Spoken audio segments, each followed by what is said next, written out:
Now, Attorney General Merrick Garland appeared before the Senate Judiciary Committee yesterday and defended a memo relating to threats against school board members nationwide. The memo came out earlier this month after the National School Board Association wrote to the Biden administration asking for help. We've seen many school board meetings across the country descend into shouting contests over issues such as mask wearing, COVID vaccines, and testing requirements. School administrators and board members have faced a rash of harassment, intimidation, and even threats of violence.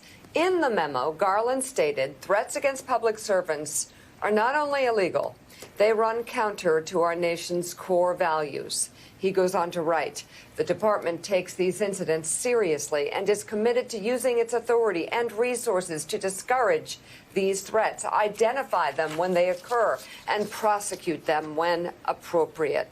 Senate Republicans argued yesterday Garland went too far in instructing the DOJ coordinate with local law enforcement on the matter. You're going to create a task force that includes the National Security Division. What on earth does the National Security Division have to do with parents who are expressing disagreements at school boards?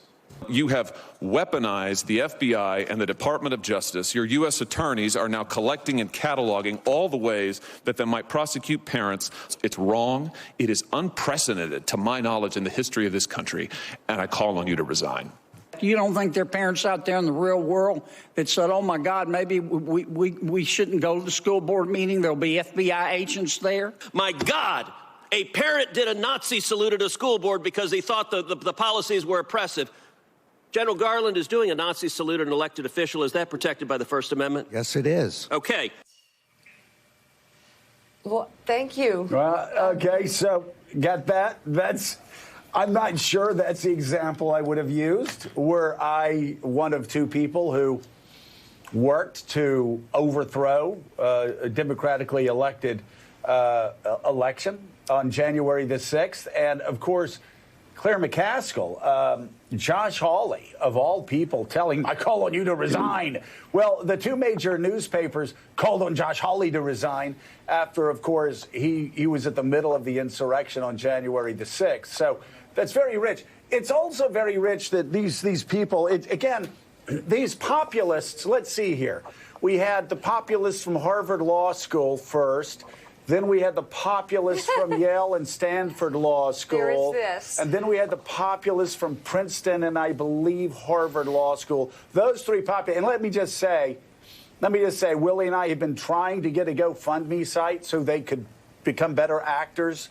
So their populism, their phony populism might have more punch to it. But they're actually defending, they say parents, they're actually defending people who make death threats against school board members. They're defending people who harass school board members. They're defending people that circle the cars of school board members and say, we know where you live.